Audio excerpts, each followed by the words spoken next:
Ya, Assalamualaikum warahmatullahi wabarakatuh. Selamat siang teman-teman. Ini saya buatkan video recording lagi untuk meeting ke-6. Uh, untuk ya penjelasan tambahan. Jika nanti misalkan ada kendala teknis, ini videonya bisa digunakan. Seperti itu. Oke, untuk meeting ke-6 ini, kita akan membahas lesson 9 sampai lesson 12, yaitu tentang more sentences with multiple clauses. Oke, langsung saja yang pertama, use non-clause connectors correctly. Nah, ini ada penjelasan non-clause is clause that functions as a noun. Jadi, klausa benda atau non-clause itu sebuah klausa yang berfungsi sebagai noun atau kata benda. Because the noun clause is a noun, it is used in a sentence as either an object of verb, an object of preposition, or the subject of the sentence. Jadi, non-clause ini dia tempatnya, posisinya bisa sebagai object of a verb, objek dari verb, kemudian bisa juga menjadi objek preposisi atau menjadi subjek dari sebuah kalimat. Langsung kita ke contohnya biar lebih jelas. Di sini ada kalimat I know when he will arrive. Ini satu kalimat ya teman-teman. Dari I sampai arrive ini satu kalimat utama.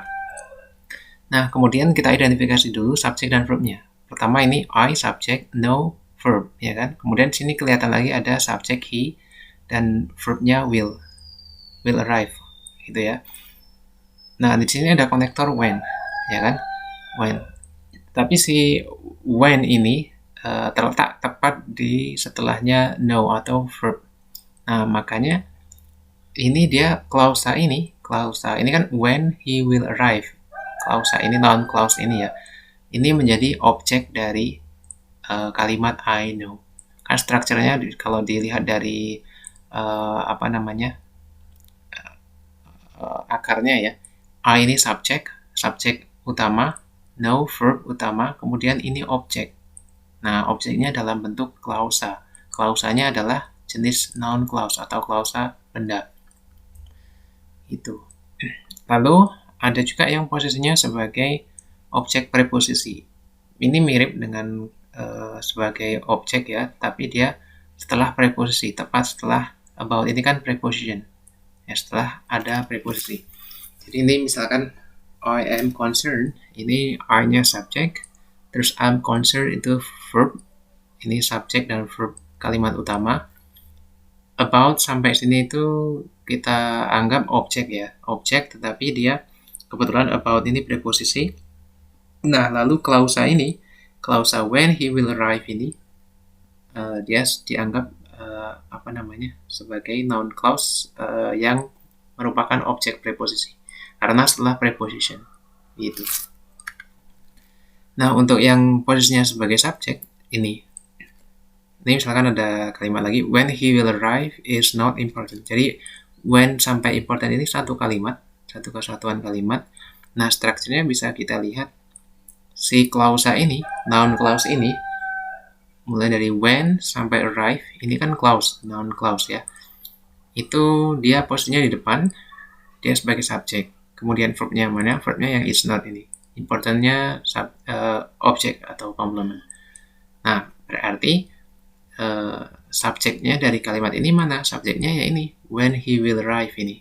Jadi subjeknya dalam bentuk klausa, klausanya jenis noun clause. Seperti itu.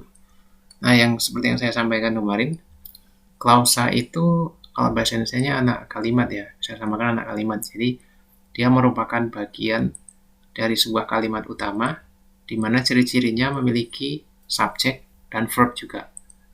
Itu. Jadi bisa disebut anak kalimat. Nah, contohnya ini. Blah blah was late caused many problems. Mari kita identifikasi dulu subjek dan verb-nya. Di sini ada was late. Nah, was late ini verb ya, teman-teman. Kemudian ada cause. Cause ini kebetulan di sini difungsikan sebagai verb ya. Tetapi bisa terlihat adjektif. Tetapi kalau ini disebut adjektif atau yang past participle kemarin, nanti nggak jadi kalimat. Oke, kita tes ya. Ini, nah, di sini kita langsung cari saja karena bahasan kita saat ini adalah noun clause, maka cari yang memiliki konektornya, memiliki konektor noun clause. Karena sini kan belum ada konektor dan di sini belum ada subjek. Pasti jawabannya adalah yang ada subjek dan konektor dari noun clause. Sini yang ada konektor noun clause-nya adalah yang E ya, that he. Karena kalau because nggak ada sini. Because itu masuknya nanti ke adverb clause. Oke, jadi jawabannya kan ya yang E. That he was late caused many problems. Nah, bisa dibayangkan teman-teman, that he was late itu klausa ke satu klausa atau noun clause sebagai subjek, kemudian verbnya adalah cause. Kemudian many problems-nya objek. Jadi ini noun clause-nya yang sebagai subjek ya, yang di depan. That he was late itu subjeknya dari kalimat ini dalam bentuk noun clause, kemudian cause, verb, many problems, object. Gitu. Oke, ini berbagai contoh konektor dari noun clause. Ada what, when, where, why, how, whatever, whenever, whether, if, that, gitu ya. Nah, ini contoh lainnya. I know what you did was wrong. Nah, kalau ini yang pertama ini posisinya dia sebagai objek ya, objek dari verb, karena I know what you did. What you did-nya kan klausa, noun clause-nya dia posisi sebagai objek. Gitu. Kalau posisinya sebagai subjek dibalik.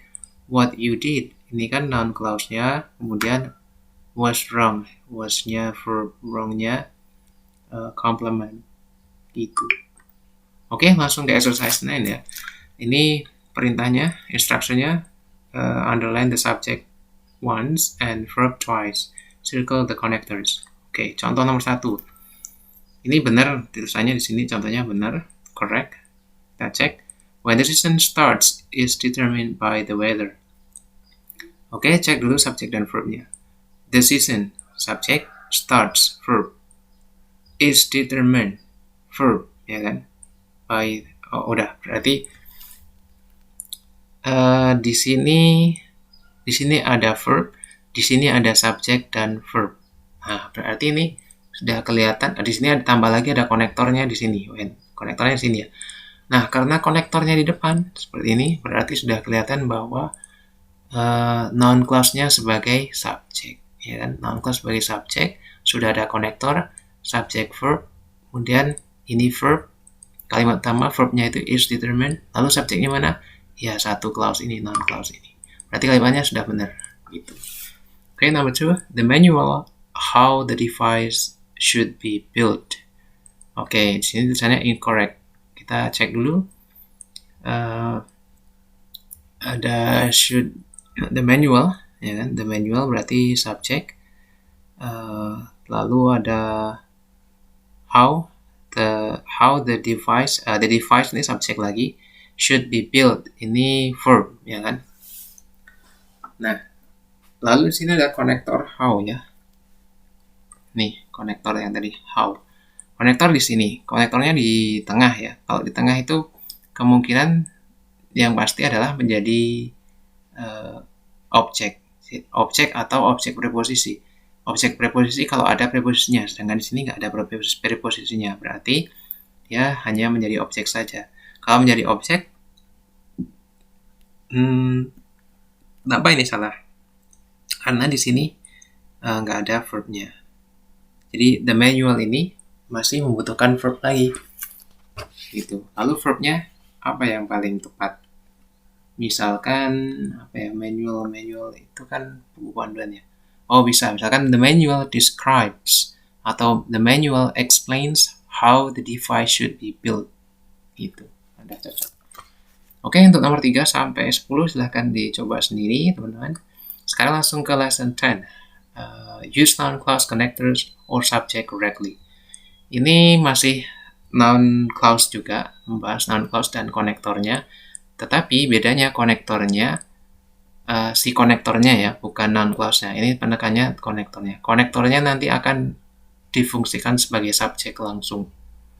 Nah, jadi misalkan ini, langsung ke contoh. I do not know what is in the box. Ya kan? Di sini bisa dilihat I do not know. I subject, do not know verb, ya kan? Kemudian objeknya mulai dari what sampai box ini. Nah, tetapi kalau contoh sebelumnya kan selalu setelah konektor ada subjeknya lagi. Nah, kalau yang ini tidak ada subjeknya, jadi langsung verb. Nah, makanya konektor ini sebagai subjek disebutnya. Konektor yang difungsikan sebagai subjek. Jadi, I didn't know what is in the box.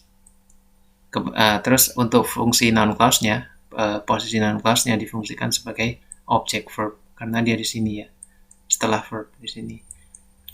Kalau yang ini, we are concerned about who will do the work. Nah, ini noun clause-nya sebagai objek preposisi karena setelah about, subjek, friend verb utamanya ini, we are ini, kemudian who will do the work. Ini noun clause-nya. Nah, noun clause-nya kan tanpa subjek di sini. Langsung who dan will, langsung verb. Nah, subjeknya mana dari noun clause ini? Ya, who ini. Konektornya sekaligus menjadi subjek. Sekaligus menjadi subjek dari klausa tersebut. Gitu. Contoh yang ini, yang di depan ya, atau sebagai subjek utama. Whoever is coming to party must bring a gift. Oke, whoever is coming to party ini klausa, noun clause. Dia posisinya sebagai subjek utama, kemudian must bring-nya ini verb, a gift-nya objek. Lalu kita masuk ke pembahasan klausa ini. Klausa ini ada whoever atau konektor. Lalu ada is coming. Is coming ini verb dari noun clause, dari klausa ini. Nah, tapi klausa ini nggak punya subjek kan kelihatannya. Subjek yang pronoun atau noun gitu. Nah, subjeknya adalah whoever ini.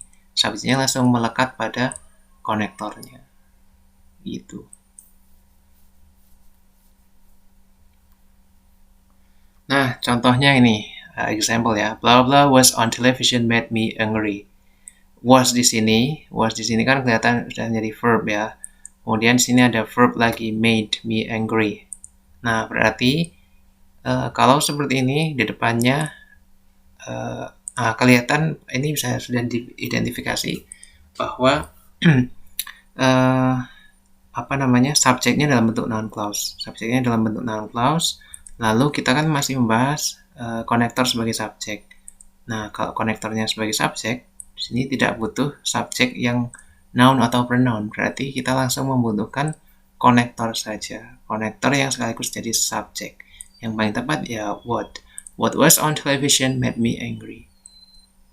Yang ada di televisi kemarin membuatku marah. Itu mungkin tayangannya nggak bagus atau apa gitu. Oke, ini ada noun clause konektornya. Ada who, whoever, what, whatever, which, whichever, dan sebagainya. Lalu ini sama ya, contoh posisinya penggunaannya tadi. Ya, sama dengan ini kurang lebih. Lalu kita langsung ke exercise-nya. Instruction-nya kurang lebih sama. Subjeknya garis bawah 1, verb-nya 2 kali, circle the connectors. Contoh nomor 1, ini correct. Kita lihat dulu. The game show contestant was able to respond to whatever was asked. The game show contestant. Nah, ini subject. Was, verb. Lalu di sini ada whatever ya. Kemudian langsung ke verb-nya dulu. Ini ada was asked. Ini verb lagi. Nah, karena konektornya di sini, berarti dia termasuk noun clause yang diposisikan sebagai objek verb ya, object of a verb, objek dari verb. Nah, lalu di sini ada konektor ya kan, konektor was whatever was asked. Sudah pas ya, konektornya sekaligus menjadi subjek karena di sini langsung verb gitu. Ini berarti sudah benar. Oke. Number 2, katanya incorrect, tapi kenapa? Kita lihat dulu. You should find out which the best physics department. You should find out. You subject should find out ini modal verb. Lalu di sini ada konektor which. The best physics department ini objek. The best physics department ini objek, tapi objek miliknya si atau masih dalam lingkup noun clause ini. Jadi Oke, ini noun clause-nya posisinya sebagai objek karena setelah find out ini ya, you should find out ini kan verb utama.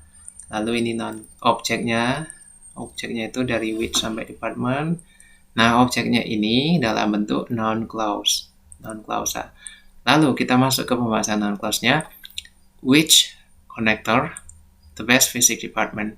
Konektor tadi di sini kita bahas bisa menjadi subjek. Di sini subjek, tetap di sini tidak ada verb. Harusnya mungkin bisa ditambahkan is ya. Which is the best physics department. Seperti itu.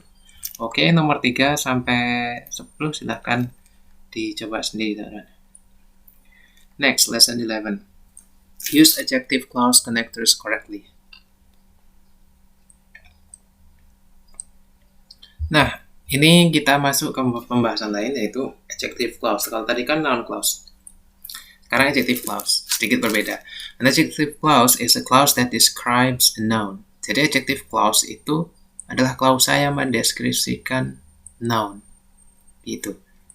Kalau yang noun clause tadi adalah fungsinya adalah noun clause is a clause that function, yang berfungsi sebagai noun, tapi kalau adjective clause itu yang mendeskripsikan noun. Gitu. Because the clause is an adjective, it is positioned directly the noun that it describes. Jadi dia posisinya pas setelah kata benda atau noun yang dideskripsikan oleh klausa adjektif tersebut. Oke, contohnya nih. The woman is filling the gas that she put, the glass ya, that she put on the table. Kita cek dulu subjek dan verbnya.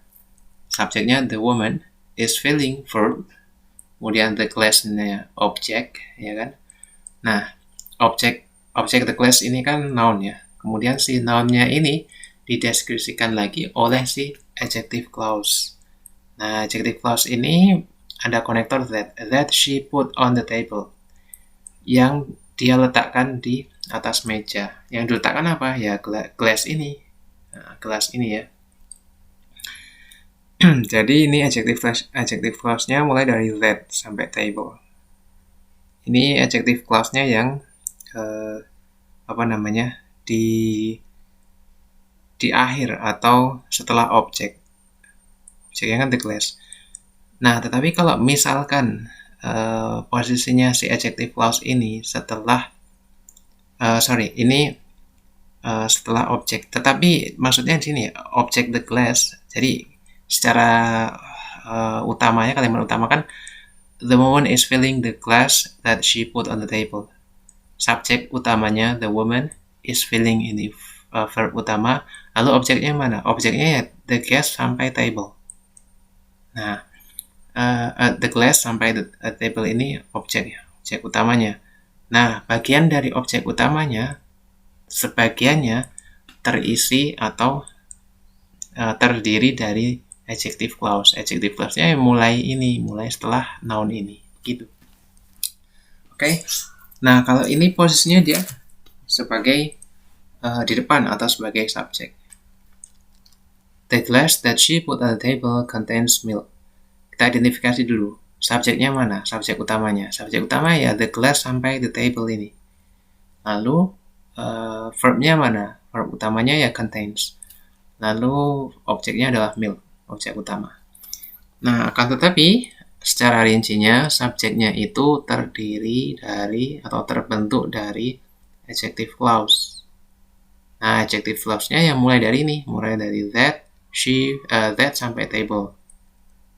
Nah, setiap clause kan pasti punya subjek dan verb, ya kan? Nah, that-nya ini setelah konektornya ada subjek, she, dan put verb, gitu.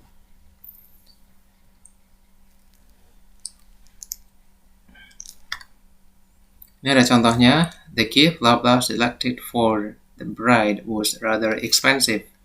Sini ada the gift ya. Ini ada selected. Selected ini verbnya. Ini verb anggapnya, tapi bukan verb utama. Lalu sini ada was, verb lagi, rather expensive object. Nah, kalau di sini udah kelihatan berarti dia di depan posisinya si adjective clause-nya. Nah, jadi setelah the gift ini berarti butuh konektor, ya kan? Konektor adjective clause. Konektor adjective clause itu was bukan, since bukan, because bukan. Berarti yang which ya. Ini contoh konektornya ada di sini ya. Sorry, harusnya ini di atas dulu baru contoh. Ini ada which kan. The gift which we selected for the bride was rather expensive. Dari the gift sampai bride-nya itu subjek utama, was verb, rather expensive, object, complement. Oke, ini contoh dari connector adjective clause, ada whom, which, that. Nah, ini sama lah kurang lebih penjelasannya kayak tadi. I like the book which you recommended. The book which you recommended was interesting. Ya, kurang lebih seperti itu. Sama ya. Langsung ke contoh. Ini kalimat pertama correct ya. Kita identifikasi dulu subjeknya, subjek utama dan verb utamanya. Subjek utama itu it. Verb utama is. It is important to fill out the form in the way that you have been instructed.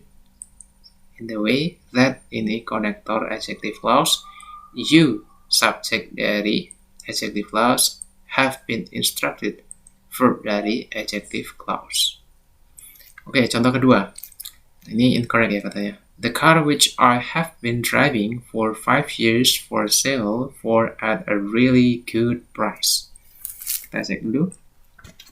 Di situ ada the car sebagai subjek. Oh, karena di sini ada konektor ya, konektor which di sini, otomatis ini subjeknya dalam bentuk klausa. Ya, dalam bentuk mengandung adjective clause tadi. Berarti subjeknya bakalan panjang ini. Berarti the car which I have been driving which I've been driving for 5 years. Ini subjek berarti itu. Subjek dalam bentuk adjective clause. For sale at a really good price. Oh, ini salahnya.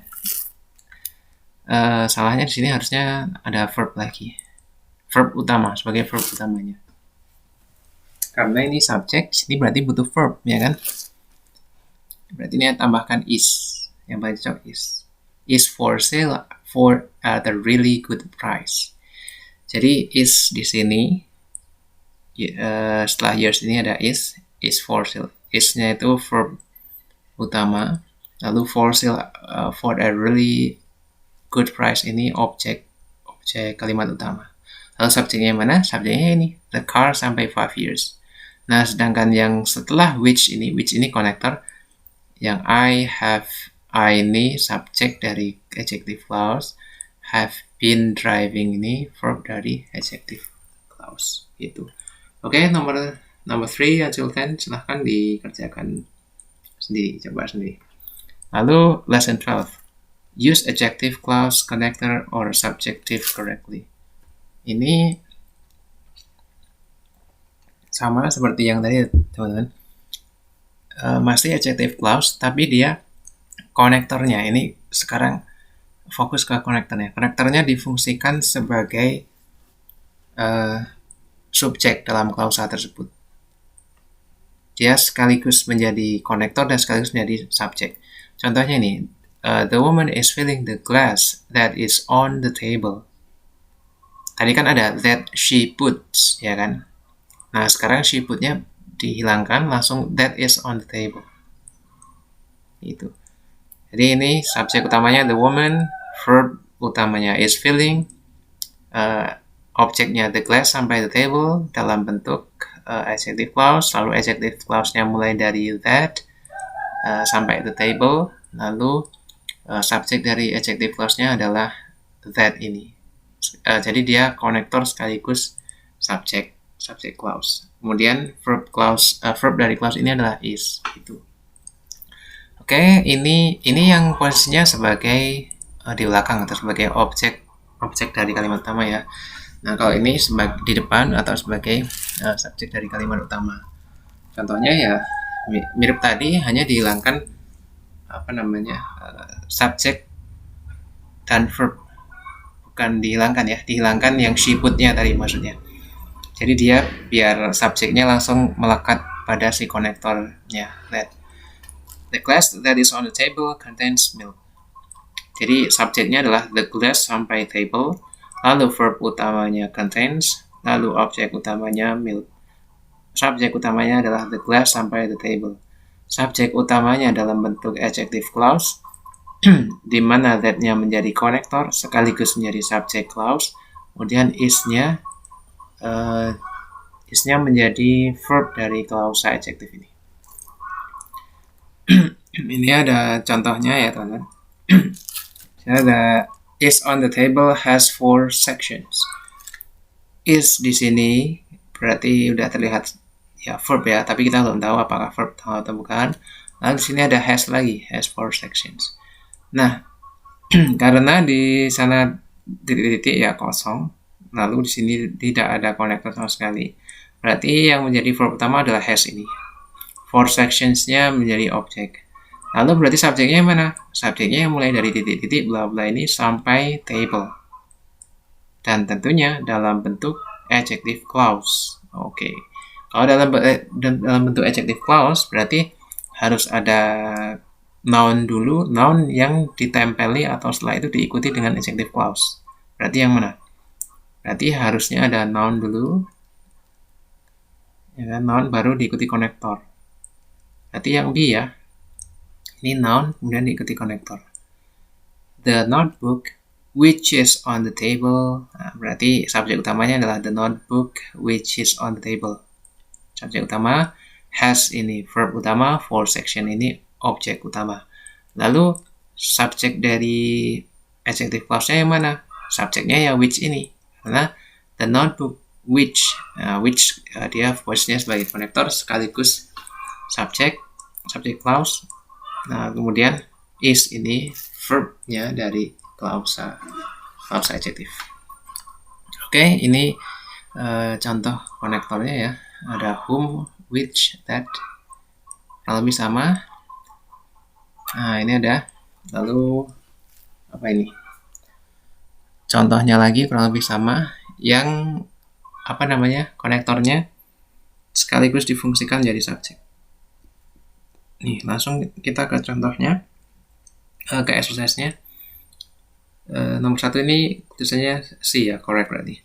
The ice cream that is served in the restaurant has a smooth, creamy texture. Identifikasi dulu. The ice cream. Di sini ada konektor. Oh, berarti ini subjeknya dalam bentuk klausa. Ada ketempelan adjective clause. Berarti verb utamanya adalah has, ya kan? Terus a smooth creamy texture ini objek utamanya. Lalu subjek utamanya adalah the ice cream sampai restaurant.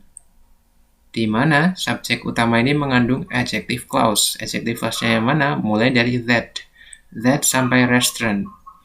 Nah, that ini menjadi konektor sekaligus subject clause. Kemudian is served itu menjadi verb dari adjective clause ini gitu.